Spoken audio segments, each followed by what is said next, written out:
Oh man. Oh man, I love Ween so much. Big fan of the Ween. What's going on, guys? Got a guest this week, Ramin Nazer. We know him. He's been on multiple times. He's the best. Did the logo for Synchronicity, the one you're looking at, maybe. I don't know, the one you've seen. He's the best. He's an artist. He's a musician. He's a comedian. He's everything. He's quite literally everything. One of my favorite people. We'll be connecting soon out here in Los Angeles just for fun times, music making, fun things, all the things. This is a great episode. I have no idea what we spoke about. This was recorded like a month ago or something. I don't know. It's fucking great, I'm sure. Who knows what we said? It's probably really the best thing ever. And, it's the best. Gosh, he's the coolest. I could go check him out. Instagram, all this stuff. Honestly, if you don't know who he is at this point and you're listening to this podcast and you're just dropping in, it's going to be so fucking weird anyway. It's not even worth the time explaining who he is, but just know that you're going to love it. Don't forget, we're on the best timeline here, guys. That's incredible. Speaking of the best timeline, let's talk about magical CBD products from Ned, helloned.com. This is, CBD makes you feel good. I like the chapstick too. If you get chapped lips, shit's good. Use the code SYNC, SYNC, at checkout. You get 15% off your order, and everything is magically blessed. For real, I can do that. I have those powers now. You can be like, no, you don't. That's bullshit. You're a fucking liar. I get the comments now. I see the people who say, like, you charge too much for readings. Someone said, nice email. Thank you for this response. What was it? I'm charging money. I'm selling something that people already have themselves. Totally. I pay for readings, okay? Because I like getting readings from other people because they're mirrors and they give you perspectives. And maybe they have a skill set that you don't have, and it's fucking awesome and they can do shit. Plus, if you know how to magically bless people, wink, wink, nod, nod, that shit works. Anyway, whatever. You can still, I just don't, I don't. I don't understand why people write back. Man, I do understand it's a reflection of where they are, but it's like, really, you got to write back, say a little comment, YouTube and all these things. Really? It's all good. I get all the love too. I don't bring up those. I get fucking endless emails and communications, people whose lives are fucking going amazing. They've had the power. They've woken up to the power of Grayskull inside of themselves, fucking He-Man and She-Ra, all this shit. What was I saying? Oh yeah, Ned. Good ad. HelloNed.com. Use the code SYNC at checkout. You get 15% off everything you order. I like the full spectrum CBD oil, and the body butter's good. Can do sexual things with that stuff. Anyway, it's good stuff. Weed's the best. Been getting a lot of cannabis questions. I'll do a whole cannabis episode. Also, I'm going to be doing more on YouTube. So if you have questions, you can send me there, and I'll schedule stuff on YouTube. The patrons on Patreon will be doing more. I'm going to get better at rewarding my patrons, right? The people who are like, you know what? I fucking get it. I'm going to pay you money. I'm going to give them little bonus fun things. I'm going to give everyone free stuff forever. All right. Just don't doubt that. But if you want like an extra layer of access, plus the live events, you get into those for free. So that's a thing. That's on patreon.com/synchronicity. Just plugging my shit. Feeling myself. Making music up here in Laurel Canyon. It's super fun.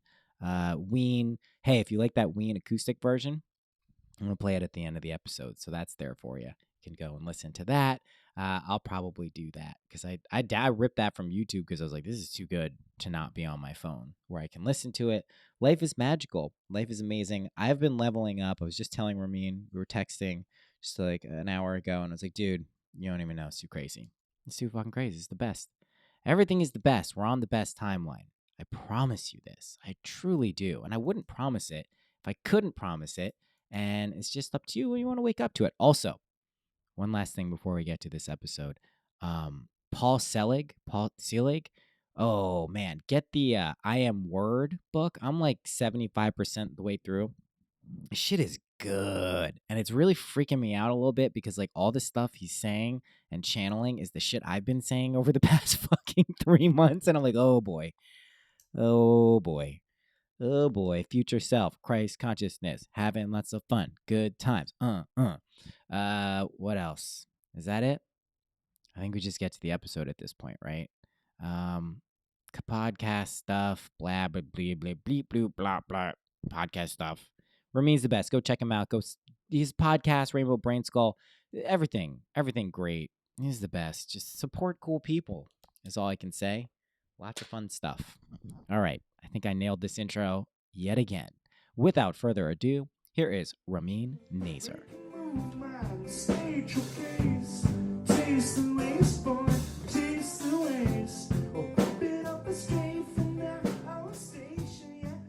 And we're back at Synchronicity 94.5 FM. Wait, is mine? Yeah. Coming up is the new hit song from Noah Lampert. Hit it. Hey, man. Thanks for coming on my podcast at your house. Now I can see your voice good. Okay, now you're here and we're taping, but you don't have to include any of this. But maybe we will. No, I'm gonna include it. I include it all. I've honestly, if it was up to me, the pre-stuff that I used to do with like guests, I would leave that in. But I never asked them specifically, so I don't use it. When did you start using it? I just kind of extend it more and more depending on the person. Like, so for my sister, I extended it like pretty close to when we actually started. But if I don't know the person that well, I don't want to like overstep and like, oh, we weren't recording yet. Because especially on the Skype ones, if I do those, it records instantly, like right off the bat. And people don't know. And I was like, oh, yeah, by the way, everything you just said was recorded. They should be used to it, though. They should get hip to what a podcast is, which means that it might be happening even if you don't know it, much like... It is. It's always happening. We just happen... This is something I've been trying to do, is just record more shit. Just like have a recorder out, like whether it's music or everything. Because like I'm sure you do this, like you'll do something like super creative, have like a really creative thought, and you're like, oh, I should have pinned that down. Yeah, the Mitch Hedberg joke where he, when I get an idea late at night, if I look for a pen and pad, and if I can't find a pen and pad, then I have to convince myself that what I thought of ain't funny. Yeah. I'm trying to get better about, or not trying to get better. I think I have gotten better at having more writing stuff around, so don't produce even the friction of having to go into the other room. Like there's a pen and something to write within the kitchen, in the bedroom, in the other room. How many rooms you got? Outside the room, in the car, everywhere. Yeah, it's because it's magic. That's what I realized. Like there's the process of thinking the thing and then physically writing with like language words. Yeah, like, it's the McKenna thing. The world is made of language. Yeah, it is. It's expressed into that. Well, anyway, man, dude, thanks for coming on. You didn't even intro the show yet, right? I know, we just jumped right into it. Do you have, like, I listen to lots of Synchronicity, and there's the intro song, but I don't think you do the intro as part of the podcast, right? You pre-intro it? I pre-intro. Yeah. Because usually I just jump in, but I welcome the person. I say, thanks for coming on. Yeah. Thanks for coming on. That's true. And I should know, having been on it before and listening to it. And I associate, like, you hang out with me most when I'm walking up Sunset towards the east, I believe. That's when... Do you do that where you listen to certain podcasts at certain times? Yeah, totally. Like, I'll listen to... I'm more likely to listen to Joe Rogan if I'm in the gym, like stuff like that. Totally. And for some reason, when it's nighttime and I'm walking down Sunset, that's when I tune into Synchronicity. So interesting. Maybe I'm summoning you here by like having the signal be picked up by my phone, and that's why you want to move out here or something. The bat signal got shined from people's psyches. Probably that is. Oh man, that could be what it is. Yeah, man, I do the same thing. I definitely like to listen to I think I listen to the majority of podcasts when I'm working out. Like there's something about physically moving that like moves my mind, and I didn't catch on to this shit for like 35 years. I was like, I'm an idiot. Just thought it was lame to work out. I'm like, oh, I should have been doing this. It actually is like good. But dude, this is now my opportunity. I'm in your place, in your den, to figure out about you. Like, oh, I forgot about that. Yeah, like I only know you from coming on my podcast. How did we get Sean and Cass? Sean and Cass. Hey guys, we love you. We do love them. They're in Florida right now. Hey, they've already retired. They've already like reached old age. Still love each other just as much. No, they love each other more now. They love each other more with every day. So the old versions of them, which will look like because the future, like, we're not going to age and stuff anymore. It'll look exactly how they look right now or whatever period, plus another ones, but they love each other even more. Even more. I bet people that listen to Synchronicity know Sean and Cass. Yeah. They know Jessa Reed. Yes. They know Michael Phillip, probably. Yes. They know Corey Allen. Yes. Michael Garfield. They're probably familiar with this cast of, like, if there's the Mind Pod Network People magazine, like, these are the, like, and Sean and Cass were seen in Florida, this last week. And so it's like a miniature little grocery store of, like, the celebrities of the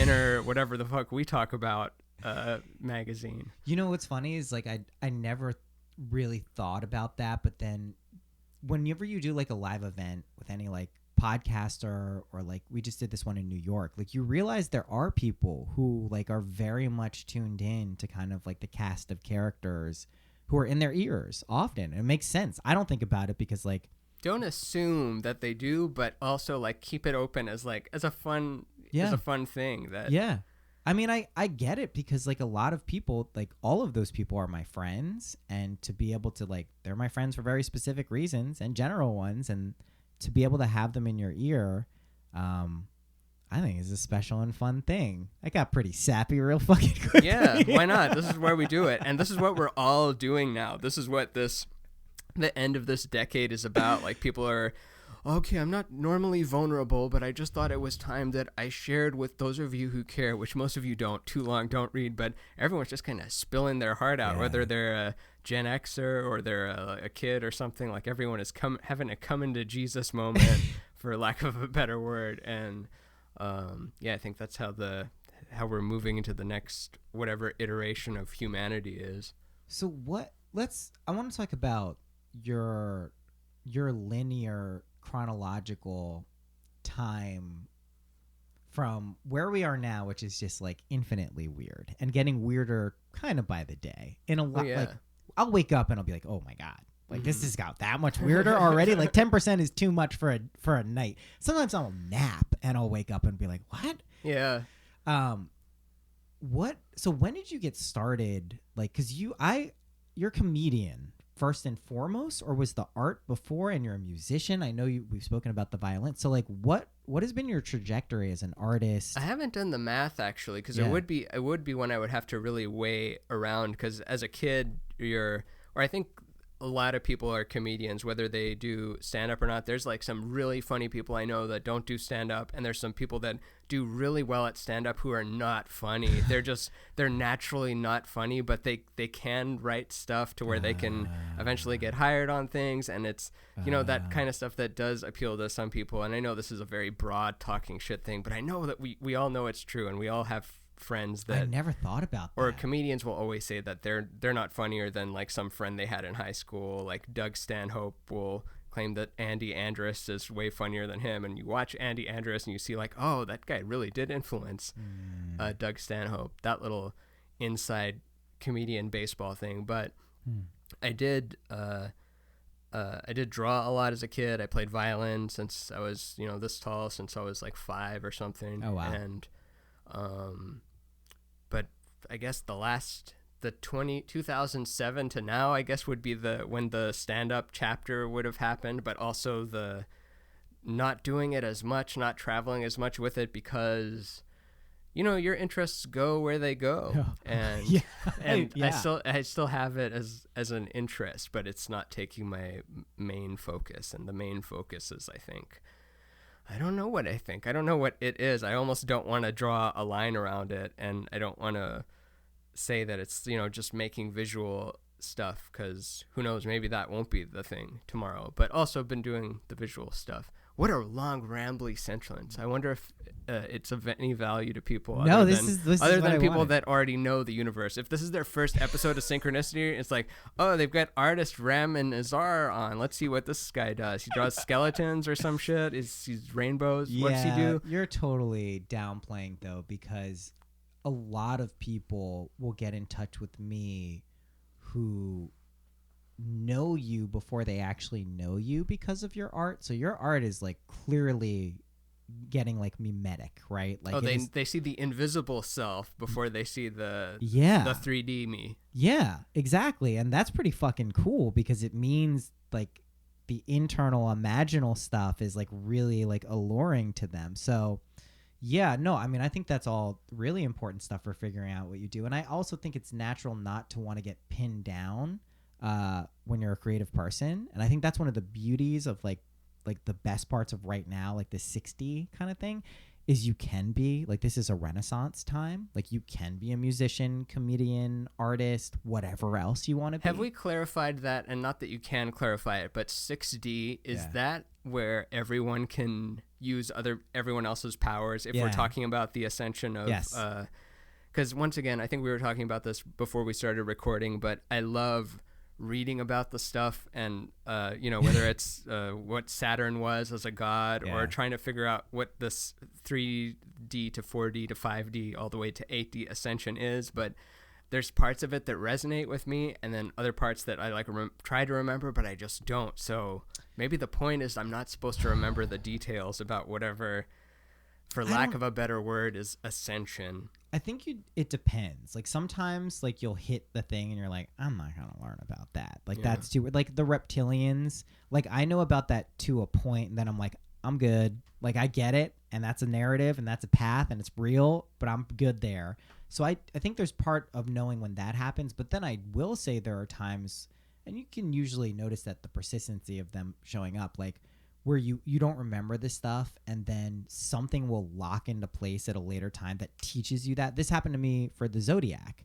Like I just learned, I've been doing astrology readings, but if you had asked me like the sequence of the Zodiac, I probably would have missed a few in sequence, but I learned it through tarot from a Zodiac spread. And I was like, oh, this is how I did it. And I had to literally do like, cramming for a test thing. I was like, oh, let me repeat them now. Repeat them again. I did it like 3 times. I'm like, oh, I know that. So it is a question of like how much you want the thing. But if it doesn't resonate, I don't think it's there's nothing that should compel you to do it. I do believe all of this stuff is they're just narratives. They're imaginal acts. So if they don't interest you or don't have some like juice that you're like, I need to know, like, it's fine. 60, yeah, it's 3 of Cups in the tarot in my mind, which is just there's 3 ladies, they're like celebrating, there's these 3 cups, there's a harvest, and it's this collaborative aspect. So 5D would be kind of this unconditional love, acceptance, forgiveness. If you tune yourself to that frequency, people love to be around you because like you're just like not judging them and everything is good and you kind of have your shit together. Been there, done that. Yeah, exactly. Exactly. So people are like, well, why would you want anything even past that? That just sounds perfect. And it is in a lot of ways. But door number 3, man. We got to have door number 3. That's why it's 3 of Cups. Yeah. Or you could pick what's behind the 3rd door. Yeah. 6D. 60. And so, 60 is this collaborative energy, which is both awesome, but also can freak people out because of like the quick up leveling. Like when I was talking about like the tarot and astrology, like there are people who've been doing this and studying this for 20 years who charge less than me, who are probably like, what the fuck, bro? Like, what are you, who the fuck do you think you are? You didn't put in the man hours to get you what you know what I mean? So, it comes with its own challenges and kind of energies. And that's why I think there are these dimensions of consciousness that people can identify and say, oh, this is a pretty good energetic blueprint, because these are the same energies that would be in like the wheel of life and like samsara or maya for Tibetan. Like there's different levels and they all come with their different issues. They're great, but then there are challenges. So 60 for people who embrace it though and like carry that 5D kind of like whatever, it's all good no matter what. It's gonna be pretty amazing because you can kind of just like hang around someone, watch them, explicitly even ask them how they're doing something, and then very quickly be like, oh, like there's no barrier for me doing that either. But there is this level of sensitivity that I think people who have that ability need to be aware of. You don't want to be like Mozart and Salieri and Amadeus, where like Salieri writes that great, I keep using this example because it's the best way I can think of it. It's like he writes this really cool like fugue or chorale or something, and it's really beautiful, and he plays it for like the king or whoever they're performing for, his patron, and then Mozart hears it, comes in and like just plays it like 10 million times, adds all these fucking improvisation. It's like the most beautiful thing. And you can see the dude's face. He's like, I'm fucked. He's like, this guy is like, this is next level. This took me like 2 weeks, and he just like, so I think there are the level of sensitivity that's needed for people who can do that is a lesson that I think people are learning now. Yeah. But yeah, it's fun for everyone. I mean, it's fun and it's the best. So, and that it is a renaissance period. It's like a spiritual renaissance. It sounds corny, but that's what it is. So what has your process or trajectory been like, though, coming, because you said comedy started for you in 2007. I think, did I see you on Conan or something? What did I see? I did the, back when it was Ferguson, I did the Late Late Show with Ferguson, but now it's like so many, I feel like that was 3 or 7 incarnations ago. And like it feels like that person died, and then another person took its place, and then that also happened like 6 more times. 7 to 100,000 more times, which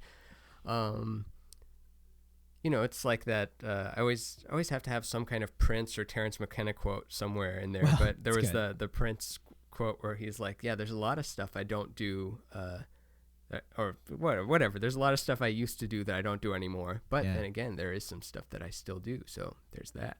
Yeah. It's just so it's the best. Mysterious of, what stuff is he still doing that would surprise us as like how much of your youthfulness are you maintaining throughout this ride, and when are you letting it get to you? And get to you means, oh, my best days are over. That was old me, and now I better just be a good person that can just go and be good so that the world needs to lift it up as what it be a bit, instead of actually like looking at what resonates within you, which, I mean, of course, don't max out all your credit cards and go screaming in the street and or do that, whatever. But you don't have to go that far immediately. You can maybe just entertain that in your head and be like, oh, that could be fun, but it would be so short. It would be like a Whippet or something. What about something that could sustainable, like, a more sustainable dream that you could live? But yeah, you don't know what the next 10 years are going to look like, or 20 years are going to look like. It seems like people are getting younger. I know that's it's a woo-woo thing to say, but it's synchronicity, and it's the whole Mind Pod network, and it's also me. So I feel like eventually I would like to not ever say and not to sound woo-woo, just go straight into it, lean completely into it. You do it, but what it feels like is by the time we do that, it's normalized, so we don't have to say it, so it doesn't feel like that boundary. Because when we say that, what we're being cognizant of is our own internal, like, oh, is this weird? But also sometimes just intuitively knowing that if people are listening to this, someone may be like, this is really weird. I was with them up until that point. But I don't think it ever stops, because we keep pushing the boundaries of like what's weird and what's not. Like 3 months ago, if you would have told me I would have been talking publicly about talking to dead people, I'd been like, nope, no way. That's so insane. Like, I don't even know what I would say. And now it's like, I keep bringing it up and shit. It's like, it's just, there's always more levels of boundaries to push. And if you have a handle on it, you throw the caveat out there to help people who maybe are not there yet. Cause there is this spectrum, right? And that's a really important lesson. And I think one that, like, in the 60s, like, we idealized the 60s. I don't think they caught that. I think they were like, let's just push it as far as they did that Whip It. You know what I mean? They did the fucking Whip It and it snapped back. Once the wah was over, they're like, oh shit, Nixon's president. Like, this sucks. I also think it's like the soda machine, or the snack machine. Like, you got to rock it back and forth a couple of times before it actually tips over. So that was the first tip, and then it maybe swung back a little bit, and now this time it seems like the machine is actually falling over, and all the candies are just going to be dispensed without having to put the occult symbol green paper inside of the machine. It seems like that because I think we've popped open enough like alchemical or like hermetic secrets that like we can't be constricted, or many of us can't be constricted by like external shit and the way it seems. And that's like the ultimate liberator, right? If you're like, hey, you know what, shit out there seems crazy, but I know that's like the effect rather than the cause. Imagine if CNN one day, instead of saying whatever shit it was putting out, it just had like all this occult knowledge and esoteric stuff. That's what's kind of already happened to us in that we're dictating what's coming in our feeds on the various platforms that we're looking at. So it's like that is what CNN is. And no one watches CNN not the actual anymore. one, but yeah, according to you it is, because you used to tune into that. Now you're tuning into the whatever 12 disciples whatever thing. it is at any point. And I've been I'm sure you've experienced this too as you ride the wave of success, as reality transurfing would put it, is there's this flow state that you hit not by consciously trying to be in flow, but by just kind of accepting everything as flow, even if it doesn't seem flowy sometimes. Like, I'm sure you must tap into that a lot, because like, what's your process for, like, how much art do you make a day? 16 pounds to 17 pounds of art. We should weigh art. Of metric pounds of art. That's how he should do it. He from the year 2019, he went on to produce over 600,000 kilograms of art. That really is how we should measure art. I think it's the best way, just straight quantification. Yeah. But to answer your question, Larry, I would like to, or I like to make one every day, or like have some new thing that I've shared every day. So whether that's a series of things, or it's just one picture, or sometimes I let myself off the hook if I do a promo post. Like sometimes it's most of the time it's a thing that's not trying to sell you something, but every now and then it's a post trying to sell you, the viewer, something, so I can afford to live, because that's what we're doing here right now, until we're not, and that's going to be so beautiful. But we're kissing it goodbye right now, but till then we're still doing the I still need that number in the Wells Fargo account to live, and Wells Fargo doesn't care how many likes I have or how many eyes I have. They only want that number. So can you guys help me out? If you help me out with the number, I'll send you books. I'll send you like stuff. I'll send you like whatever you want. You want a shirt or something? I'll send it over, but help me out with the Wells Fargo number. So that's why I post sometimes about like, oh, here's some new shirt designs. Here's some new a new book that came out. Like that's why I post the things. But you would want it to be very little of that. You want the non-promotional stuff to greatly outweigh the promotional, so you can. You sure? Because like for me, I mean, I hear you, the non-promotional stuff, but I don't ever see a post of yours and think this is promo. I think it's not an oil. It's not trying to solve a problem. It's the thing it is, and if you want to buy it, then you want to buy it. Like people started asking me for merch of like your logo and stuff, the one that you designed for me, and I'm like, yeah, like they want it, and I've never tried to sell merch. They're like, they want it because it's cool, and like it's not like you're selling. You're just saying, hey, by the way, I also, if you're interested, and to me that's not promo. I mean, it is promotional, I guess, in the sense that like technically, but like I don't know. So do you feel weird when you throw in those posts as opposed to just like putting the shit out, or you're just no? I do have that that entrepreneurial tendency in me, or whatever you want to call it. Like I loved whatever it was, like I didn't have a ton of lemonade stands or anything, but I did love that part of the world. I loved haggling at garage sales. Like if there was a bouncy ball I wanted or something, and they're like, that's $3. I'm like, what about 25 cents? Ooh. Like, fuck you, 25 cents. What about $1.25? What about $1? And then, that sort of thing. And then I feel good. Like I love that's cool. The negotiation. I used to have a haggle option on my site, which I got rid of because I changed sites and then I couldn't implement it, but I'm thinking about doing it again, where people who don't have the $10 to buy the book are like, can I give you $6 for the book? And depending on what mood I'm in that day, how much inventory I am, I'm like, whatever, $6, like a break even sometimes, but then at least I get the joy of giving someone the thing. Yes, which is a fun part. But I think that we're weird about money, where people are so much like we've talked about this before, like they don't want to say the numbers. They're like, well, it was a lot, or like that, or don't want to talk about death. Like, how did they die? It's like, it passed away, or like, and sexual, I get the whole don't kiss and tell thing, but that was also one, like people don't describe the yeah. stuff. Or there has to be graphically. anonymity if that's involved. Yeah. Well, the money stuff is definitely weird. I've gotten way more explicit and just letting people know like amounts, just because like it doesn't matter as much as we think it does, and by kind of bleeping it like I did before, or like hiding it behind the scenes, we actually empower that resistance we have to it.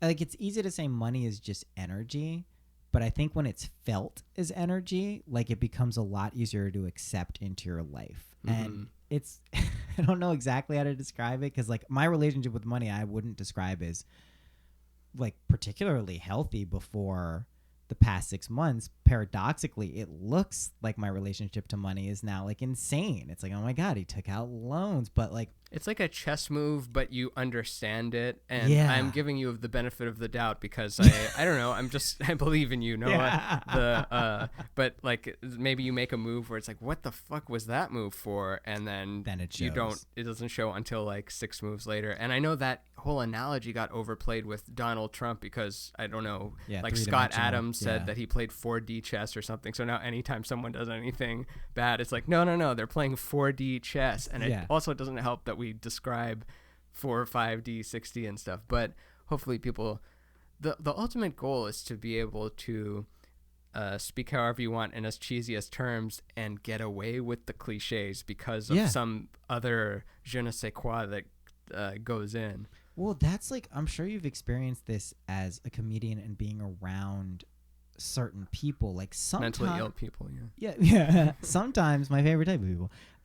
Sometimes it's not about the content of what someone is saying, it's the way they say it, and that is how you get away, quote unquote, with like saying cliche things. It's the same reason that like when Jessa during my reading was telling me like, you know, light warrior or whatever she was saying, like I wasn't puking in my mouth, like, whereas if someone else had said it, I'd been like, all right, I don't trust this person. Like, you can hear the authenticity and like, okay, like this person is giving that the ridiculousness it deserves, but also like using it because it kind of is what's going on. And it's the Arsenal energy. Yeah, the Arsenal energy. The Gen X Arsenal energy of of Jessa. Gosh, yeah, Gen X. They're moving millennials. Has this happened? How old are you? 35. Okay, yeah, I'm 36. You know they're moving millennials on us. Cool. What are we getting bumped into like, a different tax bracket? They're calling us Gen X's now. Oh, I'm cool with that. Are hey you? Guys, sure. I don't. They can call me a boomer. They can call me anything. I don't care because I don't even know who they are. What, Newsweek, BuzzFeed, Huffington Post. All I know is Fox News. No, Fox News probably doesn't even mention a millennial. No, but it used to be clear that we were millennials. We were the older millennials, right? That's like someone said it was like 81 or 82. I'm like, okay, we're in that. But now I just saw in like, because someone's like, no, you're Gen X. I'm like, I don't think so. Where did they cut it off? Because 85 now they're trying to say. So 85 and up is millennial. Yeah. Oh, then I'm Last Samurai, Tom Cruise. Yeah. What's going on? Like, why are they doing It's this? cool. I didn't like millennials. It's like a team you didn't like and you get traded and you're like, oh shit, my teammates are number one, they're not as just aggressive. Like there's too much aggression in the millennials. But I also get that, the Arsenal has to tear down the old world. That's why Jessa goes into this in depth about the social justice warriors, like when they're ultra aggressive even against their own, where it's like clearly that person didn't mean any harm. That person's a person of the left. Why are they attacking it? And it's because they're tearing down the old way of stuff. No exceptions. It's just like burn it. Just burn it all. To build the new. Then the image setters and the healers building the new world. What do you feel like you are? I think I'm image setter. Yeah, but that makes a lot of sense. I don't think I'm Arsenal much. I don't think I have I don't have the anger and the, like, some people just really have it. They want to be out in the streets rioting, and they can also be like, well, it's your privilege to not. I'm like, yeah, it is. It's my privilege to not have to go. Like, it's a privilege to have dinner with you, sir. It's like that. It's like, yeah, it's my privilege to not want to be yelling out in the streets, but hopefully I can help change the way things are by not doing that, because how are you going to stop it being from loud, aggressive shit by doing more loud, aggressive shit? It can't be all that. It can't be all that. Yeah. Yeah, no, it's impossible, right? If it was all loud, aggressive shit, we would be just have the same thing, just the flip polarity. Yeah, and you're not listening to someone if you're being loud and aggressive towards them. And it's impossible. Well, and the energy is needed sometimes because there needs to be a shakeup, but it's not something you want to just like stay in. So image setter, that makes a lot of sense for a lot of reasons. That's cool. I find we also like, I've been saying this in readings, is like there'll be sometimes like I do this destiny spread and the first card's a soul card, and it's like I'll tell people like your soul is malleable. Like you change. You don't stay like you were born this soul and you're going to stay like this soul forever. It doesn't make any sense logically if you think about any of this stuff metaphysically. It just doesn't add up. So I feel like it's an energy that we work through and kind of experience, which is a more accurate portrayal of like what we're actually doing. Do you know what I mean? Because I feel like you can be arsenal sometimes. Like I've opened up to the more destructive qualities of existence in a lot of ways, and maybe it's not like your dominant modality, but like we do kind of like shift into these different realms, you know. We've all got all of it in us for sure. I think it's more just what you see show up most naturally, and which one you're feeding most. Which one do you like the most? Yeah. So you listen to a lot of different stuff and you watch a lot of different stuff. What do you think is going on? What's your conception?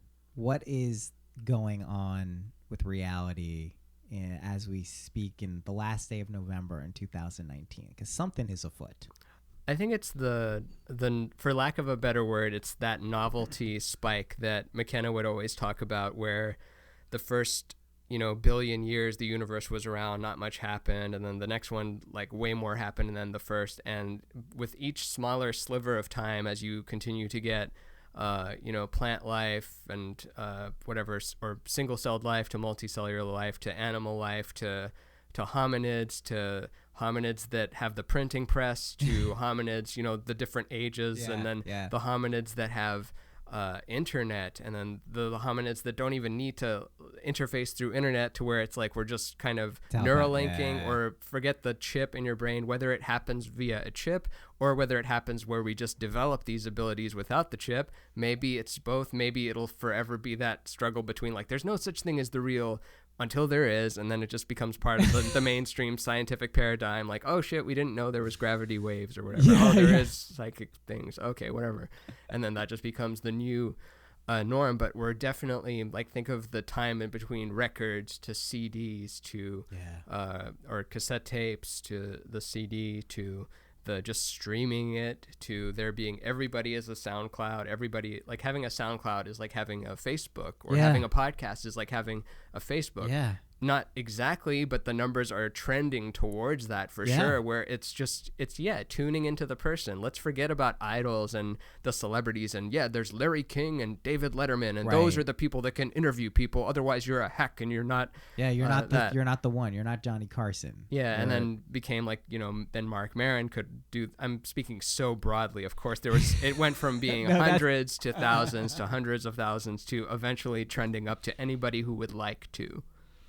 And in a way that is also authentically possible. That's where I think, I feel like we saw when technology provided anyone the opportunity to like make music or like have a YouTube channel, where it's like, okay, anyone has the possibility, but some people clearly don't know how to do this to be like prominent. Now it seems like not only does everyone have the, like I was watching this TikTok of this girl, I posted on Instagram, she's this like, I don't know, 4-year-old girl crying hysterically but Snapchatting herself and then posting the Snapchat, and the mom is like, seriously, and she's like, she makes this weird tongue thing, and I was like, this girl is like probably the funniest thing I've seen in like the past 2 months, and I'm like, she's just a person, and it's like perfect. It's like perfect art. It's perfect comedy. It's like a meta synopsis of what like culture is. Like, this is amazing. So we've hit this sweet spot of like where technology caught up, where not everyone's like, you can make everything, but it's all shit. It's like, no, like there's so much good stuff now and anyone can do it. It's pretty nuts, but it's like, what though would you say to people who don't sit down and make art every day in one way or the other, or aren't aware that they're doing that in a specific way? Like, what there was a period of time where you're a comedian, right? Were you drawing that entire time, or did it like start and then you clicked into it and they're like, oh, I'm gonna do this every day? I was all about stand up for let's see, like 2007 to 2000, I would say 11 maybe. Like that was like, I was so determined to work my way from being an open micer to being a person who could host, to being a host who could be the middle act, and to being a headliner, to being on TV, to having a record out. Like that's stuff I really wanted. So like I would just, my whole focus at the cost of any other relationship or job or thing I had, that was my prime directive. And during part of that, I was able to have another job for some period of time, but eventually I ended up leaving that and wanting to just do the stand-up thing. But then the art thing started to creep in as the void of the day job kind of like gave me more time, to where there's only so much you can care about writing jokes or something, because after a while a joke is just whatever, like we kind of get it, or they're good, but there's funnier stuff than stand-up comedy. It's like, it's almost like I still like it a lot, but remember when you're a kid, you just don't care about a person on stage like talking. You want cartoons, you want something much more stimulating and wild. And then you're going through puberty, I guess, and then you're starting to notice the world and how it's not the way you want. And then there's someone that can kind of show you a different perspective of the world, and they can do it without, they don't need a guitar or a drum kit or anything. It's like, wow, a person that can just go up there. If the mic wasn't working, they could just yell Brody Stevens style and, still control the situation. And I just really liked it.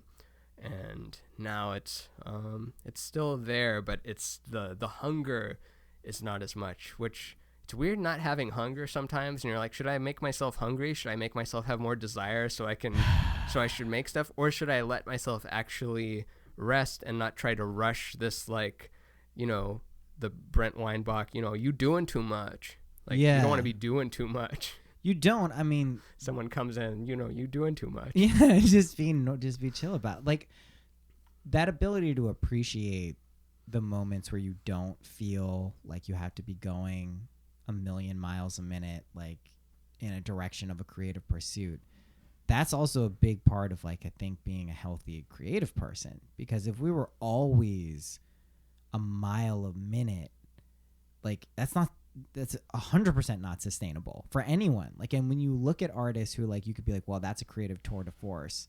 Like, I look at Kanye, and Kanye is such a polarizing figure, but like he's pretty creative all of the time. But like, you can see him out at like McDonald's, and like he needs to decompress from that shit too. Oh, yeah. So it really is like this thing where, like, when you don't feel compelled to be doing, like, holy shit, I got to be doing all this stuff, that should be savored, because there will be the point where you're like, oh my God, I got to do all this stuff. That balance is like, that's what I feel like a lot of what this new age is too, is this balance between those energies. It's not just like full throttled, like utopian bliss all of the time. Not that it can't be, but it is like this balancing act of, I don't know when it plays out in linear time, but like doing and not doing, like that seems to be a key part of this for people. Yeah, which runs counter to our culture, because our culture is just constantly like do. Yeah, which is too much do no good. That's what do you think of TM? I was just watching this video of Jerry Seinfeld at the David Lynch Foundation talking about why TM has been so important to me, and so he goes over like how it changed his life and the whole story of it. I'm like, oh, that's so great that they all meditate and stuff. And I thought I knew what transcendental meditation was, but then I realized, do I? Let's look it up. And then I go down the rabbit hole a little bit, and then it turns out, correct me if I'm wrong, if you know anything about it. I do. But it's like, it's $1,000, and you have to go get a teacher like that tells you the mantra that you can say, and it's your own personal mantra that you can only get from a certified teacher, and it has a very Scientology of meditation feel to it. So it my first exposure to it was, there was a book by the Maharishi, who was the founder of it. The Beatles guy, right? Mm-hmm. Yeah. And like a lot of teachers back then, there were good and bad stories. Mia Farrow, I believe, had like a very bad experience with him. It was some sexual thing, accusations. So that colored my impression of what it was. I read it. I could have guessed the sexual allegations. Yeah. So not a lot of this stuff, like, you know, the Vedic stuff and a lot of the yogic thoughts and philosophy works because it's a stable imaginal act. It is like mantras are stable imaginal acts. So at the end of the day, so it's real water, but they're selling you it bottled up in their bottle. Sean and Cass do TM, and they've been doing it since I've known them, and they were the first people who made me rethink it, because when I had the exact same reaction, which was like, why the fuck would you ever like need to pay for some probably pointless, it's just the power of suggestion, really. So I think on that level there is kind of that capitalist kind of, you know, money element to it that seems a little culty, and I think it is kind of culty, but if it is a valid and practicable, it is a mindfulness meditation, but you know what else is? Imagination. And so it's like, to me, I would maybe pick a thing, but I would make it up myself. Or I would, and I don't use TM. My meditation now is two things. One is I'll do these imaginal acts either before I take a nap or just lay down or sleep. And then the other is just when I click into it and remember that everything is meditation, like legitimately, and not as like some cop out so I don't have to sit down. And I was talking about this with someone when I used to try to meditate, like all I was doing, and I could have done this for infinity years, all I was doing was closing my eyes and fighting my mind. Yeah, that is literally all I was doing. And all these teachers who I used to work with, who are great and they help a lot of people, no one seemed to acknowledge, and they were like, it's monkey mind. I'm like, yeah, sure. Okay, cool. I get that it's monkey mind, except what the fuck is the purpose of monkey mind? It's doing it for a reason. It's because I'm fucked up. That's why, because my mind can't settle down. I don't think so. So when I found the imagination stuff, I could finally apply my monkey mind to something. And then that same TM mantra thing was just me snapping it back to the imaginal act. If my mind wandered. So I don't know. I think that, you know, it's like a song. I use songs, spells, like songs as spells now. Like a song you just love. You can feel that energy. I'll bind it to some imaginal act, or like, she's into superstition, black cats and voodoo dolls. Yeah. That's mine. There's so many. And there's infinite of them, right? So that stuff works just as well as TM to me. I think TM has helped a lot of very successful, famous people. So that gives it that extra pizzazz of like, wow, this shit really seems to work for these famous and successful people. And it is working for them. So maybe there's something special about it. And if you look at the genesis of it, it all adds up. Started with the Beatles. Guess who wants to do what the Beatles did? Howard Stern. Guess who wants to do what the Beatles did? David Lynch. Guess who wants to do what the Beatles did? Who's like the Beatles? Jerry Seinfeld. You know what I mean? So it's like, it's not that there's anything wrong with it. And like, guess who can, like, I'll put it in my own life. Guess who wants to go to Equinox? Me. I'm a bougie motherfucker who wants to be at the best gym. It makes me feel more special to be at the Equinox. There's nothing wrong with it. It's just that if you make the misapprehension that there's some special juice at Equinox, like the bikes there work the same as the one in my garage that was $300. I just get to feel a little, you know, so it's that delicate line between knowing that it's really you and not like some secret word some mystic yogi gave you, because you're the mystic yogi. That's the whole thing. So it's valid, but I would personally never say never, but I don't think I would ever pay for someone telling me what I need to say in my head. It's like the extra pool at the Equinox. Yeah. Let's talk about so not an argument or anything like that. Not that I would be against a fun argument, because whatever, I know the fun games of it, but I'm just trying to figure out how to ask, like, so what do you think distinguishes the $300 gym from bodybuilder's gym on Hyperion, $40 a month? Yeah. They don't even tell you to get it. They're like, yeah, if you want it, you can PayPal through the website. The website sucks. The guy is just so aloof, but it's a great gym, and it's just weights and machines, and they don't try to be like, well, you should get a trainer, you should blah, blah. They don't try to upsell you. It's bookstore, like, you know, that old joke, the Todd Berry joke about the bookstore. It's like the lowest sales pressure staff ever, where it's like, like, why buy it? Read it here. We've got coffee too, and all that other stuff. Yeah. So, but what are some? Is there like I guess I'm trying to like peek into Equinox because I don't Okay. want to go to it, but I want to know All right. to it. And So like big pool, what are we talking about? there's a vibe there that if you don't find it disgusting is very fun. And it's just like people are there to be like very like, I am here at Equinox. I exercise like this. And I don't know how to describe that vibe, but that's number one. Number two is from the practical reasons. So I was lucky. I get to sign. I didn't plan this, but there's usually like an initiation fee that's like a fuckload of money, like How much? $500 or something to join. But they're like, hey, did you know it's Black Friday and there's no fee? And I'm like, fuck yeah. So the facilities, I've only been to two. I went to the one with Dunkin's on West Hollywood, I think. That's so funny that Duncan goes, but also not funny because Yeah. it's totally like you could see him going one way or the other, like easily. Yeah. Duncan likes nice shit too. It's nice. And I went to this one in Westwood, and the Westwood one has a pool. But I will tell you this, as someone who has never belonged to a gym other than the YMCA when I was like younger, the showers there are fucking awesome. Comes with the shampoo. They're better than any shower I've ever had. Yeah, the Kiehl's product. It's like it's fucking. You feel good. Little stoop. Yeah, it's like there's no. It's just like. They got it all there. It works the way it's supposed to. Is it very crowded? No, it's somehow not. And I mean, I get there early. Like I just signed up. I get there usually. I'll be there at like 7 or 8. And it's only in California or some shit? No. So this Worldwide. is the other. This is the real reason. Or not worldwide, nationwide. It is worldwide, but yeah, the real thing is the level above the one I'm at gives you access to all of them wherever you are. So if like I'm in New York, I could go to the club. And I think that's the most expensive level, but I do like the idea that if I'm going to be traveling, that like I could just walk into Equinox. It feels like an Equinox. The classes and all of that stuff is in like included. I've never been a class person just because I've never belonged to a gym, but I do like the cycling. So like I could see doing a Soul Cycle thing or something like that.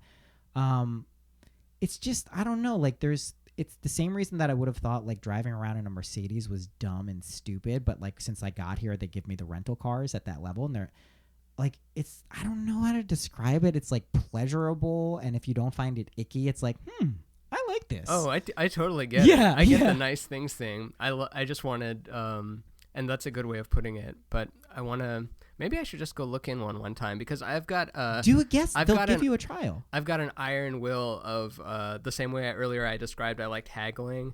The way that some people can't go into a store without buying anything, or if they get a little bit of sales pressure, they collapse. I've got an iron will of not giving you money. I'll bring you right to the last step and then just float out of the room and come to Equinox. I can give you a guest pass. Scientology scares me though, so I won't do it to there. But you're the second person who mentioned Scientology to me here. It's just kind of around, I guess. I guess the thing is that, I mean, Scientology is real in the same way that anything else would be real, right? It's just, to me, it's like the reptilian stuff, which I think is real too. It's just like I'm jumping off at the ground floor. Like I don't need to go up this OT, whatever levels to get there. But I can see if this imagination shit is true, then Scientology is true for those who believe it. Do you know what I mean? Yeah, it's the whole simulation thing. So anything can happen because as soon as you start to describe it, you're like creating it, and for lack of a better word, like, the world is made of language. It's you're constructing that story of how that rule set works with this reality and how you can game it. And some people need some kind of structure to follow in order to, because just having no structure, they can't they couldn't imagine their way out of it without getting tangled up, because that's what this experience packet is all about, I guess. But why does it scare you, Scientology in particular? Just because? Oh, no, it doesn't actually scare me. I just kind of offhandedly said that because in my head I thought I should just go to the Equinox with no intention of joining and check it out. And like when they're set to be like, oh yeah, Mr. Nazer, we were wondering if you wanted to go ahead and sign that deal. We're only offering this for 2 more days. I don't have to answer another human being when I'm in not give you money mode. You're not a human being to me. But outside of that, everyone is, all love and everything. But when I'm playing that game, that's a fun game. I mean, it's also like a good. I don't want to say I suck at negotiating. I've gotten better, but like it is not I'm realizing I need someone in as a proxy for me. Because I'm just like, yeah, whatever.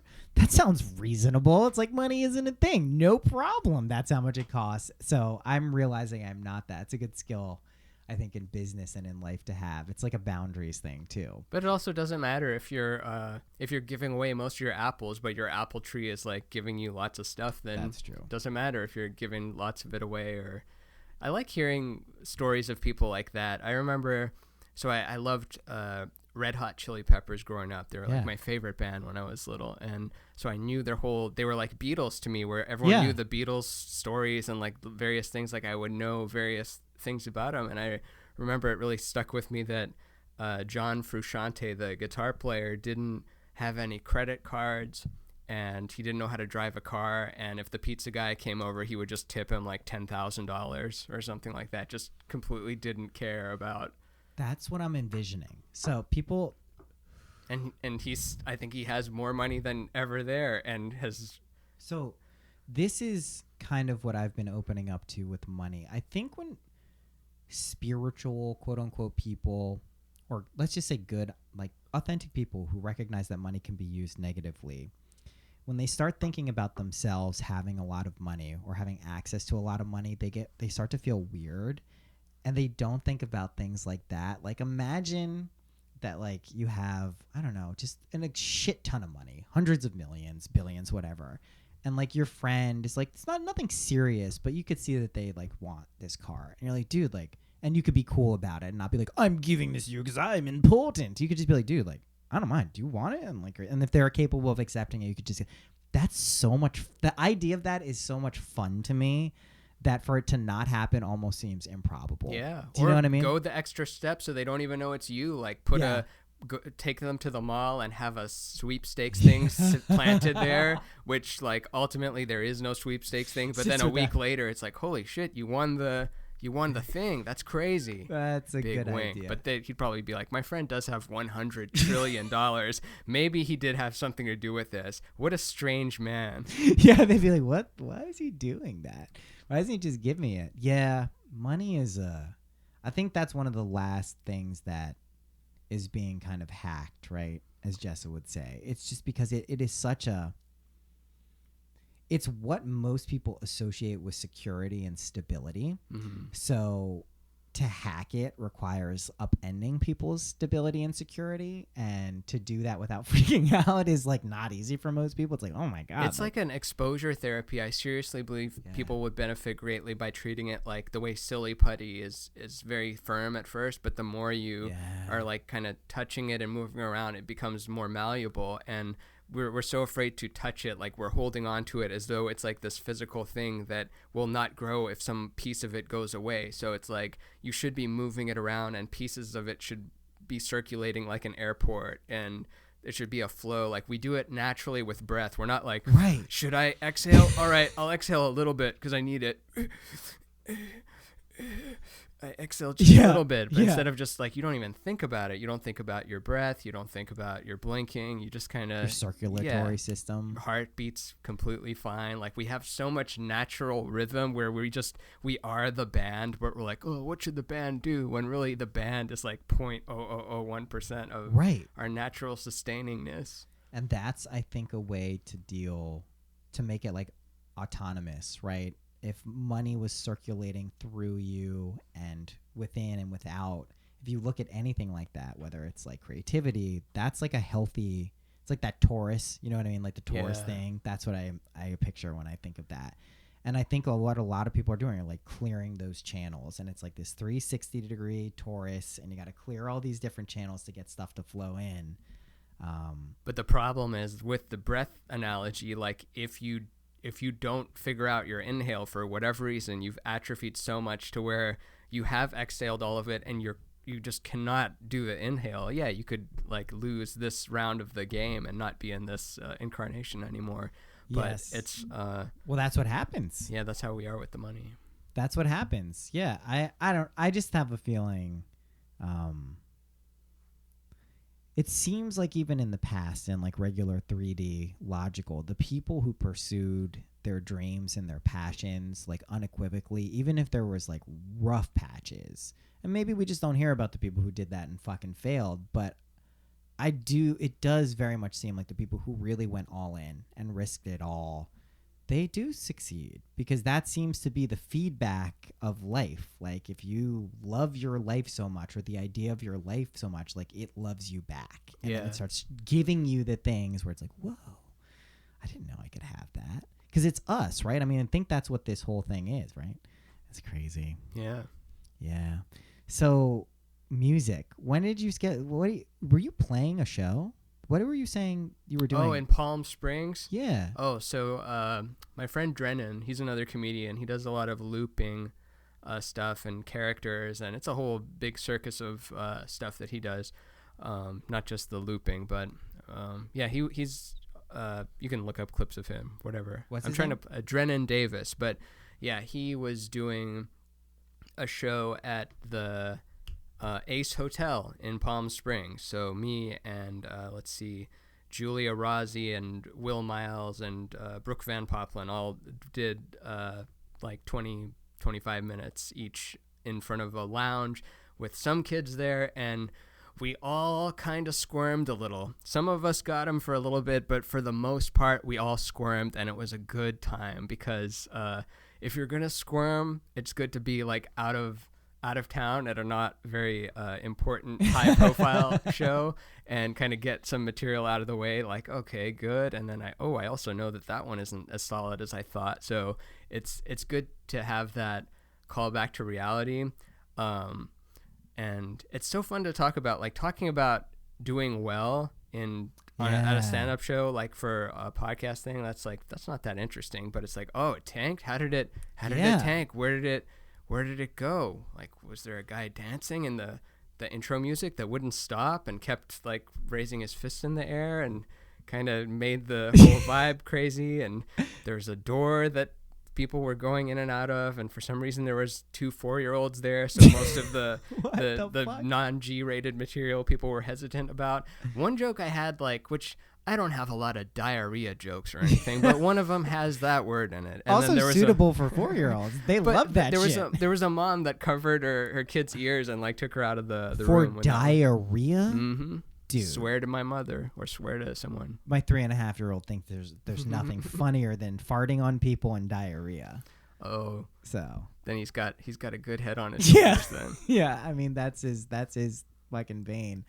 That's fucking crazy. I mean, it's fun to go out there. And the other, I've done that same room like 3 or 4 times, and the other times were all fantastic. For some reason, it was just a weird night. Yeah, and not to put the blame on the audience, like, because we could have just all sucked and done a group hallucination of it. But you know, I tend to. It's not a blame way, but sometimes it is them. Look up all the Patrice O'Neal stuff I always bring up, like where he'll. He was someone who, if he was bombing, he would take everyone down with him. Like, he wanted to take the whole room down. Like, oh, you're gonna ruin this experience for all of us. Well, I'm not even gonna try to. I like love not that. And then or the way Bill Burr like basically took on 5 or 10,000 Philadelphia arenas booing the stage, and he just roasted the entire city until like they turned around. Yeah, like by the end they had turned around, because he just was nailing them at every single angle, like, and has that knowledge, whether it's, you know, historically or sports stuff, right. Like was attacking to it cut all them. Yeah, and because I think they had sensed that the people previous were soft, so if they can feel that, then they want to do something about it. And yeah, see, comedy is endlessly fascinating to me, just because it's one of the most raw dynamics, whether it's stand-up or even like sketch stuff. It's just, there's something about it that's so raw and unadulterated when presented as such, that whether it goes great or like, I remember when I first came to LA like 2 years ago, my friend Mikey Campman, who... Oh, yeah, he's good friends with Doug Pound, DJ Doug Pound. Yeah, Mikey is... I'm friends with his dad. His dad is really fucking cool. Oh, so you go way back? No, I met... And Duncan's good friends with him, I that's think. how I met him. So I met Mikey and Johnny Pemberton on Duncan's bus when he came to D.C., when I was living in D.C. So I met them because Duncan was outside, like, signing autographs, basically. He had a bus back then? Yeah, Damn. He had a bus, Squarespace fucking did the whole thing. Wow, Yeah. for You Are God tour? Yeah. That's cool. Yeah, it was cool. But that's how I got to know Mikey. And then I had Mikey on, but then his dad, I somehow got connected. His dad's like super into dreams, and like I've had him on a bunch. But when I got in, we went to this comedy show. I was staying with my friend Yoshino, who's on MindPod Network, and we went to this comedy show, and it was like, so like it was clear it was just comedians. I think me and my friend were the only two people there who weren't comedians. So it was like just this den, and it was bomb after bomb after, and it was like the type of bomb where some people were just like shit-faced drunk, like pouring out like their deep psychosis and pain. And my friend was like, "This is sad. I hate this." And I was like, "I fucking love this." Like I get like, and I didn't mean it in like a hateful. I was like, "This is amazing to watch." Maria Bamford? Yes. So Maria has this old bit where I hope I'm getting it right, but how she's talked about one of her friends wants to do stand up, but he's like, "Yeah, but I don't want to do those sad, open mics or those coffee shops where no one's listening." And she's like, That's all it is. That's the whole thing. And like kind of saying that those big theater specials where everything goes swimmingly, like those are the rare pockets, which isn't completely true. Sometimes you'll just have a killer year and you're like selling out everywhere and really grinding. But if you want to really grow, you have to subject yourself to some punishment. Otherwise you're not going to grow. You become one of those people that you can tell their latest special is just they've been playing to their audience. Yeah, the same type of tropes and shit. Yeah, and their audience already likes them, so they get the benefit of the doubt. So the material is never as strong as their first hour where they had to prove it to the whole world. So the people that still, of course, play to your crowd, but also try to find people that wouldn't know who you are necessarily. And can grow with you, too. Like, those are the best comedians. Yeah, the state of comedy is also just getting rocked right now in both directions, because there's the what did they describe him as, like it's the ultra woke, gender neutral, everything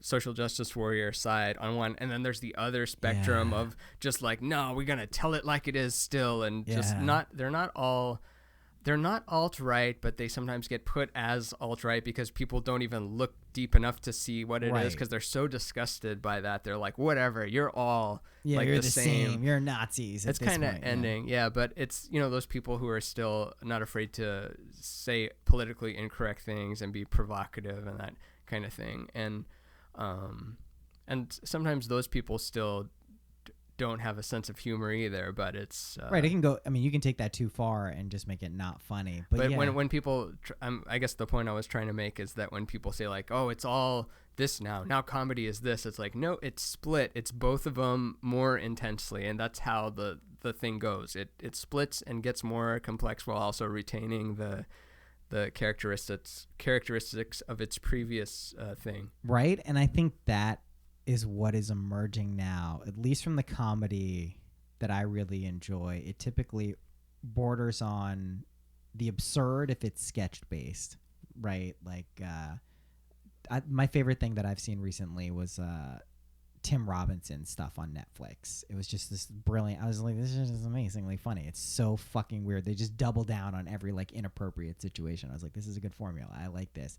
And then people, like comedians, as best as I can tell, their role is to interpret reality for people in a way that alchemizes maybe shitty things into funny things, or just anything into something funny. And given that reality is getting so weird now, that like the truly funny people that emerge from this, or like have been there and can adapt to it, like that's going to be like a totally more satisfying type of humor that will also allow both sides of that to be like, oh, that's funny. Like it's not related to the polarity of like social justice or like activism or like railing against like people with feelings and shit. This is a fucking incredible. I feel like this is happening with everything too. Yeah, like, it's so the whole thing is getting all too many people to keep track of, and there's not going to be that. I can't think of anyone who's like really broke big.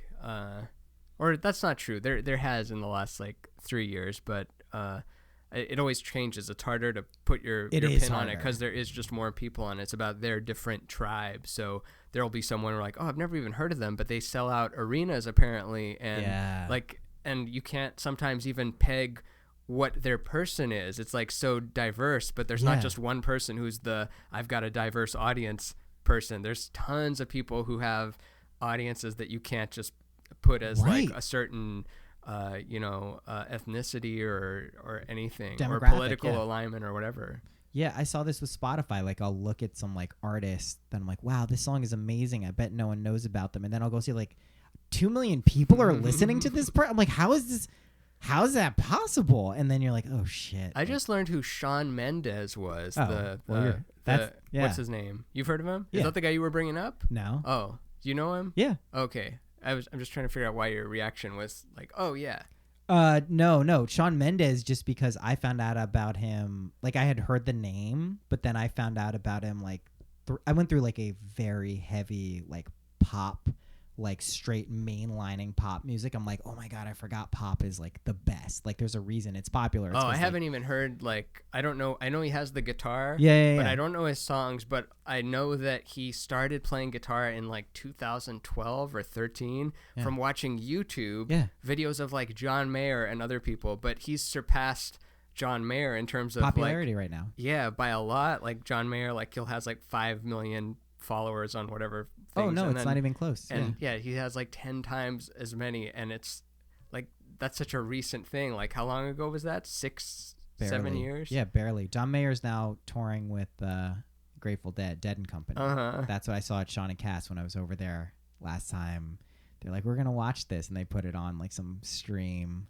Oh, that's their religion. They love the Dead. Are you into the Dead? I haven't gotten into it yet. Me I don't even neither. know. I don't even know if I've dared to utter that in front of them. Oh no! Please edit this out. But I plan on getting to it. That's what I say. But come on, I've got a lot on my plate. Do you know how much stuff I've put on Watch Next and I never actually went back and watched next? And there's so many playlists on so many platforms that some of them I'm still paying for and I shouldn't pay for it anymore because I don't use it. But it's just then I have to go to the website and I don't want to look at the computer right now, so I'll do it tomorrow. And then you forget until you're on a podcast. The podcast goes to different places. You don't remember to cancel the whatever subscription. So I signed up for Disney Plus. Why not? If you're into Star Wars and Pixar, and I mean Disney stuff is great, but it's just so easy to hate because they're so big, and be like, oh, another streaming service. Now I'm gonna have to pay another 10. Before you had to pay $10 to rent a VHS movie, and there was ads before it. Yeah. And they'd charge you more if it was late, and they could charge you more than the movie itself was and you worth. had to rewind the fucking thing. Oh, yeah, they made you scan your own bags, in a sense. You get charged more if you didn't rewind it. Like, we're not going to rewind it. They all said that. There's not like, you'd think one competitor would be like, oh, well, why don't we be the rewind people? We can sell the rewind, and then people who don't want to rewind can sell the fucking... It's so funny that world is already done. Like, right? Think of the world of us being these anthropoid apes with the 10 fingers and 10 toes. Like, that's been going on for who knows millions. The VHS, that was just a blink, just like not even 10 years. Like, okay, fuck this, we're not using this. And we just accepted it both ways. So we're like, all right, this is where we go to watch movies. And then we're like, oh, we don't go anywhere to watch movies anymore. And we're just like, cool. Yeah. It's nuts. I haven't really thought... The Hammer's stood a while. Hammer's been around here for a while and things like that. But the VHS just...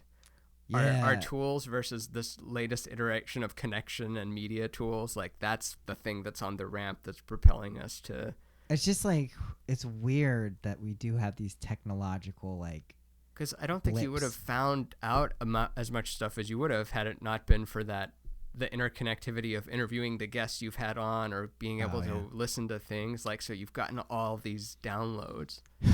Yeah, but the truth is most of the downloads that shaped who I am, which I think led to me being able to talk to people, came from no technology that exists physically. Like that's what fucking was so crazy about all of this. It's the same way with like the tarot and astrology. It's like I didn't read a bunch of books. It's coming from inside the house. Yeah, it's coming from inside the house. I think Jessa would talk about how the cards were just a tool, like she's doing the reading. So it's like, it's not like you instantly picked up tarot and like did that. It's already in you, so that you would naturally know how to use that tool by being able to read through the actual connection. Yeah, that is what it is. But the way it clicked for me when I did so many of them, and same thing with astrology, is I started to fully understand. My way of reading is I go, it's not me. I've started to incorporate more of me, but I really trust that this person who's getting the reading they devised this very complicated imaginal scene where they needed to use me, some guy they heard on a podcast, tell them something about these cards or their chart, but in reality it's their unconscious unfolding something they want to know about themselves. So that took all of the pressure off me to be like performative, and it's just like, oh, I'll just interpret what the cards are. Like I know these ways to do that. But interestingly now, for a decent percentage of the last few readings, dead people have been coming through, and so like I have to do this game of like, how much do I want to just say this stuff, and like, do I tell the person? And like, I've been right so far, like with everyone I've told, but like I definitely don't want that time where I'm like, yeah, like your dead grandma's saying something like, fuck you. I'm like, oh shit. Just have that finger on the end call button. Yeah, but it's still the same thing, right? Yeah, that is creepy. Do you try to be as straightforward as you can? Yeah, I mean, I try to be straightforward without fucking people up, because I only say it if I'm very sure, number one, that it's not me, because I would never want to put that on, because like my whole thing, like I said, this is other people, like that the querent is the person whose the cards are. So the only reason I've been doing it, I'm like, listen, if they set up this thing where these cards are them, they may have also set up this thing where like some, you know, narrative where like a dead person talks through someone, and I usually know enough, and it's like usually whatever the dead person is saying, and when I say dead person, they're just like in a different dimensional reality. They're not dead, they're just somewhere else. They've never said anything like objectionable, like they're not like, they're a fucking loser, like tell them they suck at that. Like remember when they fucking dropped that glass at my house? Fuck them. It's usually like something like, you know, you're the healer in the family, like, you know, you have to help your parents because you're the smart, shit like that. So, or like a son who passed was like, you know, he taught me something, like he taught me a technique that I was like, I didn't come up with that shit. So usually it's that type of stuff, which makes it a little easier to share, because even if it was just me going crazy, it's like, okay, well, at least like I'm a nice kind of crazy who's like saying nice and helpful things. So, yeah.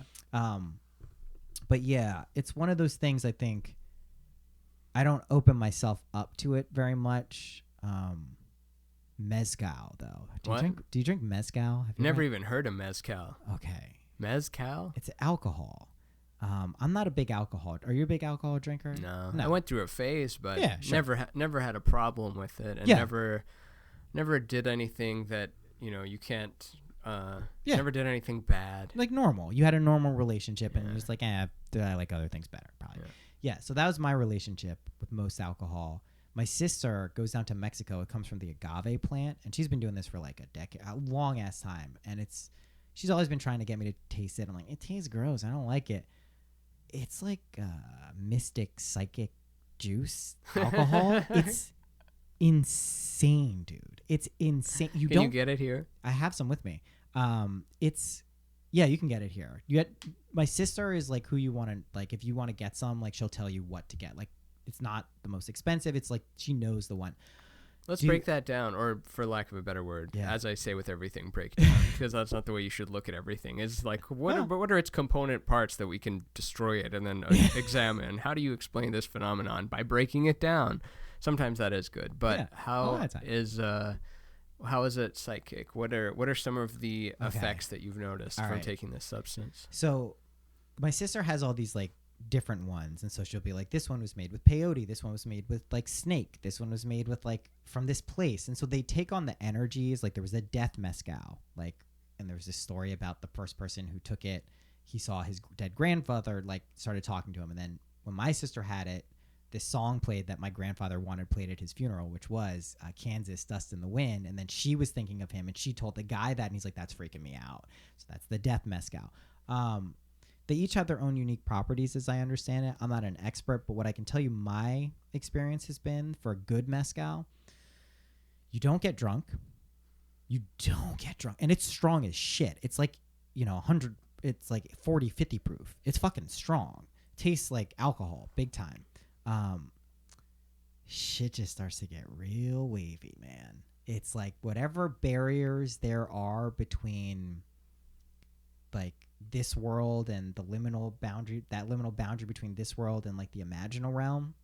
Of course, don't operate a vehicle on it, but can you even walk on it? Yeah. I mean, it's alcohol. So like, it's kind of like the way that absinthe is like a funky alcohol that has these psychedelic properties. It is like. So I was saying to my sister, because she brings it back from all these places, I was like, this is drugs. And she's like, yeah, no one knows. Like, they don't care. They think it's some Mexico shit. They like don't understand. So wonderful. The ignorance of it. Marijuana could have been like that. Exactly. But then William Randolph Hearst or whatever the story is. Yeah. But I'm telling you, dude, this stuff, like, literally. So every time I've done it and either done a reading or pull some cards or just like try to, it's like spirits. Like, and you understand why they called them spirits back in the day and why the name stuck, because like you are really like jumping into this. And like, as for me, I've been pretty pejorative and like dismissive of alcohol, just because it seems like a lot of people, the energies that have attached themselves to that stuff, it's not good for people. There's a lot of like ancestral karma and shame for either addicts or what Native Americans in this country had happened to them when it was introduced and all over the world. So I usually don't like tapping into that because it's a lot. But this mezcal shit, it's a fertility goddess thing. It's a divine feminine thing. I highly recommend it. It's fucking... I think for people who want to experience like psychic powers, so to speak, and not question whether it's like, hey, am I making this up in my head? Like, it's a pretty good thing to grease those wheels. Mezcal. That's crazy. Just when you think you've seen all the things and like, have you even heard of this one? No, I haven't. And it's trendy. It was like very trendy, I think, especially in Los Angeles, but in New York too. It was like a trendy, fun thing to do. But because people fuck on it. I mean, feels it's like alcohol. That like makes things trend more. Like that's a more alcohol. It's more likely to be a thing if that's it can produce really that effect. Good point. Holy like shit. with the mushrooms and when we would have orgiastic sexual styles. I think you should just do a bunch of series on fucking and see how popular it is relative to non-fucking, because I think that's actually a really good point. People fucking is what determines the fuck theory. I'm trendy. Sure there's already some evolutionary biologist that like his whole life is around like, for lack of a better word, like, there's like game theory, like this guy the fuck theory. The fuck theory. Like I guess it's Christopher Ryan, but Christopher Ryan didn't want to be known as the sex guy after sex had gone, so he wrote what's it called? No one knows. Civilized to Death, which I've started but I haven't. Because it's not the sex book. It's not as trendy as the sex book. Yeah, where are you gonna get to the monkeys fucking, and then the monkeys slowly become us? You really just made like alarm bells go off in my head for music making. It's like just fuck theory, more fuck songs, more songs that make people want to have sex. Is how you get. And if you think about it, that's why like the stuff that's popular is popular, and not in a judgmental way. No. But of course, that's why it is. That's what you want to play you don't want to play the sad song unless you want people to leave the club. That's when it's closing time. That's when it's closing time. You don't have to go anywhere except not here. The worst song to hear at a bar. Out. Yeah. That song's not about a bar, right? You know it's about cocaine. You know it's about... I'm working on... Or I haven't even worked on the bit, but I had a seedling of an idea of a bit of a character that is like this... Do that. The person that... Every song is like, that song's about sex, right? That song's not about sex, right? It's about the relationship with his father. It's not about his father, right? It's about cocaine. That's it's not an about endless cocaine. It's about bit, too. Yeah. You should totally develop it and pick songs because it's endless and there's so many people. Yeah, like shut up about the song. It's whatever half I'm completing in my head. I don't know the lyrics most of the time. I don't care what the dude's actual thing was. I have a funny story about that. So my mom was at like I think some psychedelic conference or something somewhere, and the guy who wrote Puff the Magic Dragon was there, And like he got up and he's like, I just want to be clear. This song is not about weed. And like it's like, dude, it is. You might not know it, but that song is 100% about weed. You can't control that. It got channeled through you. You didn't pick it. It's like I like that he's upset that it's associated with weed. It's like, dude, what did you think? Yeah. People just hate being cornered off. Like, no, I'm a bigger, more expensive artist than that. Like, just be happy you even got that. That's it's more than most people get. Yeah.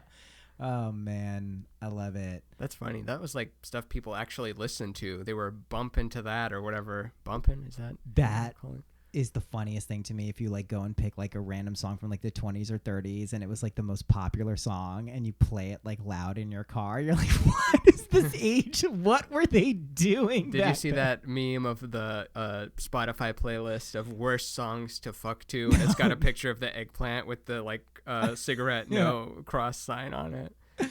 What were the songs? Man, I should remember at least one of them. I don't remember the Benny Hill song. That would be a bad one. That would not be good. I mean, that's what the song implied, right? Like that he eventually, like, what was he gonna do? He just has like He's this just chasing orgy them after infinitely. Yeah, I mean, he must have. He tires them out, like the way that, you know, in the Sapiens book, they say we're the best distance runners. So like we could chase after a gazelle and it's faster than us, but we're more relentless. We're like Terminator compared to it. So it eventually has to rest because of the way it distributes calories. Our body is set up to. So yeah, what if Benny Hill? Yeah, what if he had more the ways of that? So that was his strategy. I think it's pretty effective because that's so funny that was a thing. Just the guy chasing after. Yeah, all the women. That's what I was laughing at. I was like, this was the thing. This was it. And we all saw it like when we were watching regular TV, and then an ad for it came up, and that's our first idea of Great Britain. Or like, is this what they like?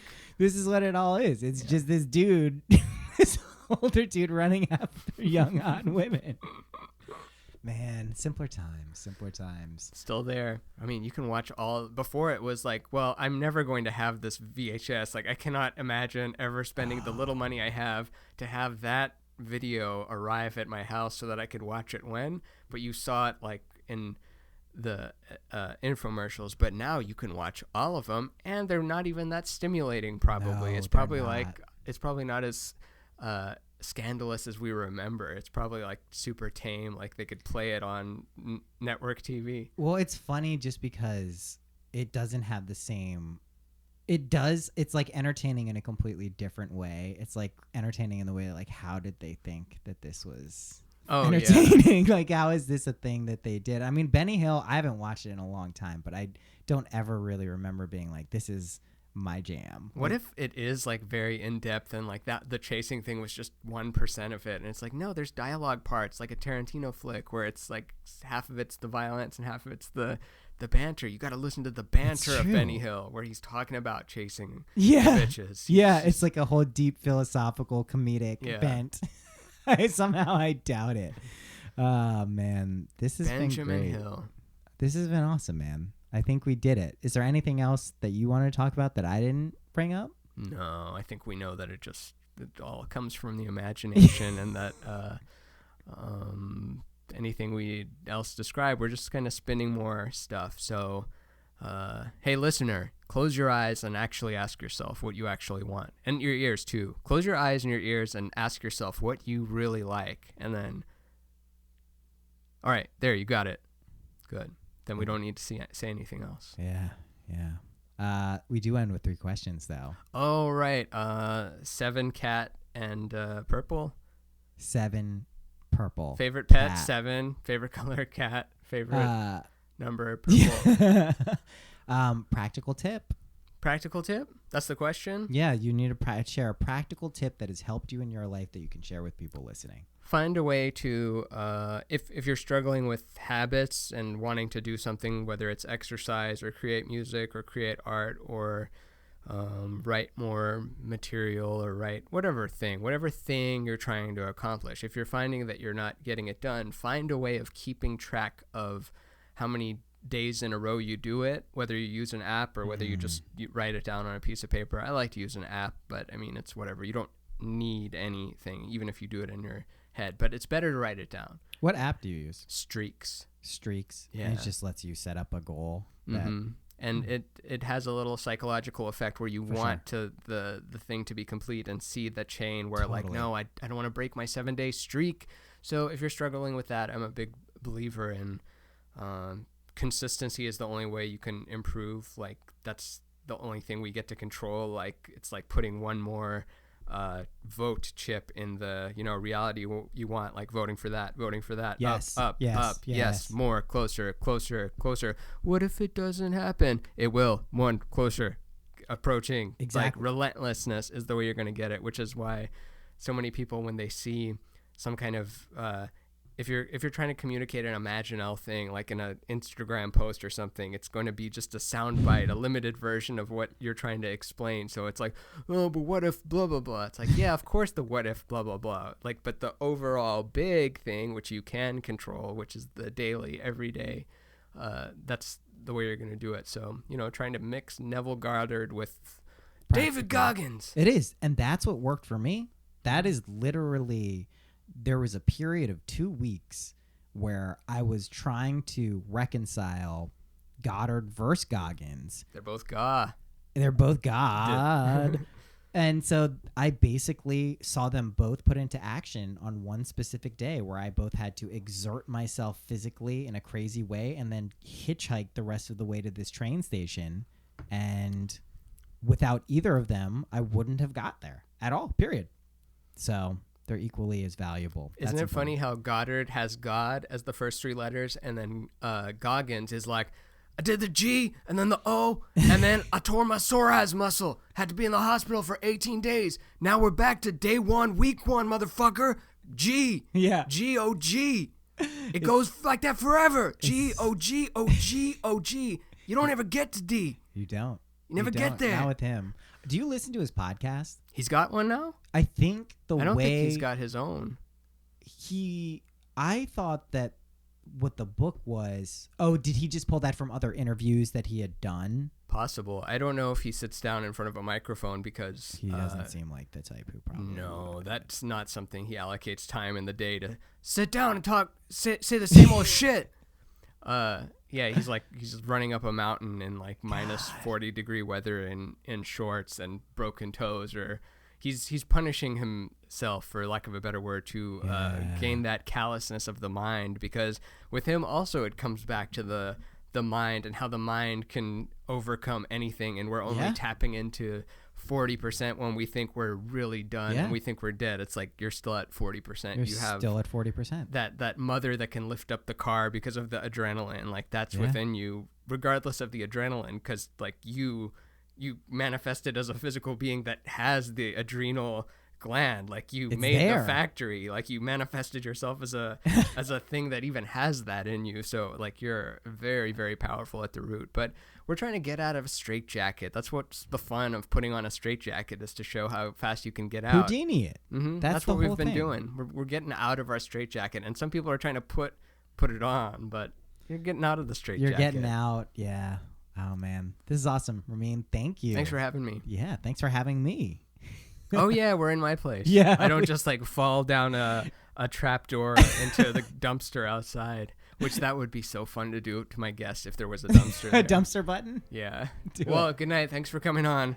What was the... Oh yeah, practical advice. I already said it. Yeah. Cool. Cool, man. Awesome.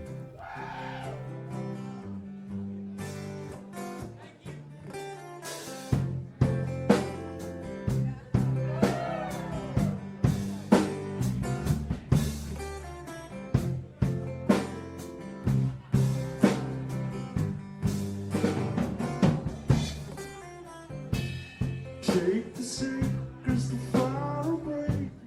In the situation, create a good illusion. Feel the grip of your soul.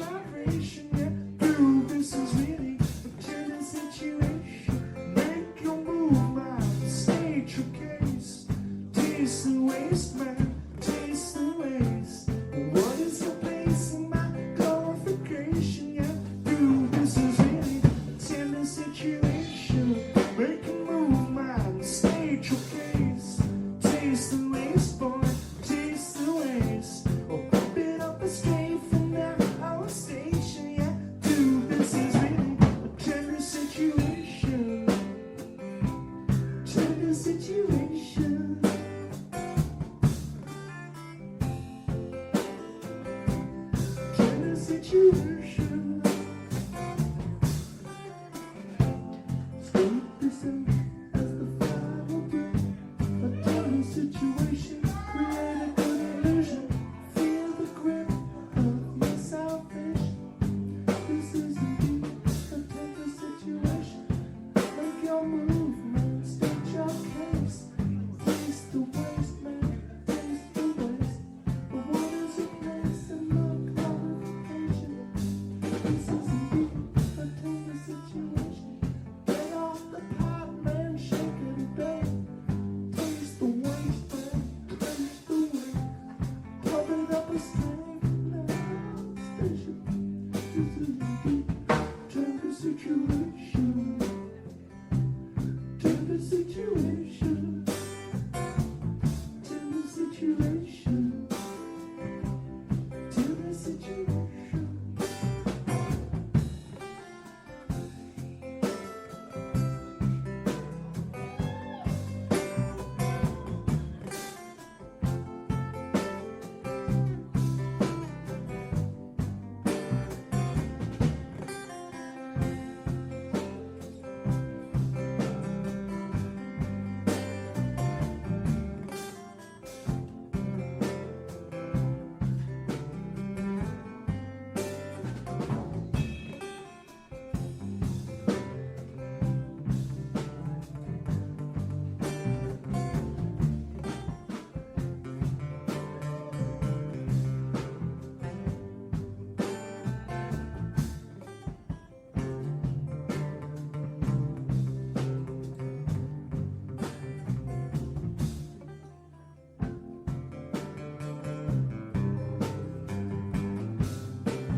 Take the same, cause the final break.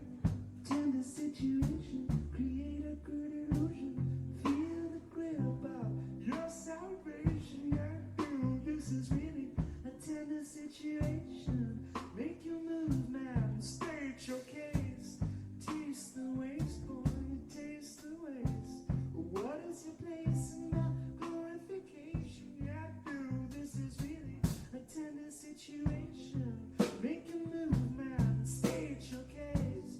Taste the waste, man, taste the waste. Won't it up astray from that old station? Yeah, this is really a tender situation. Tender situation. Tender situation. Tender situation.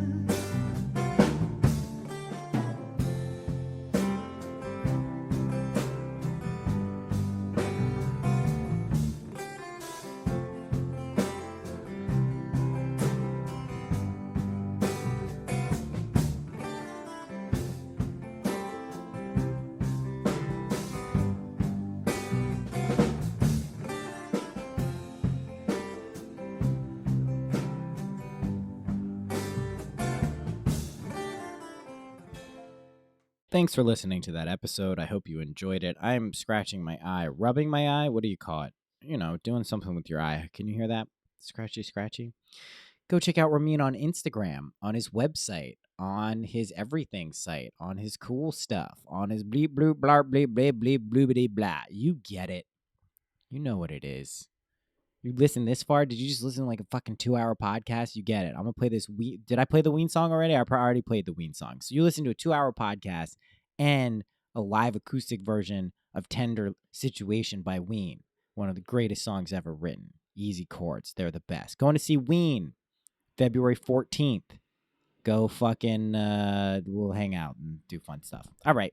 See ya in a few days with the solo cast. That's sure to be incredible. Anarchy. Less of anarchy. Pack leader. Anarchy. All right. See ya next week. Happy imagining.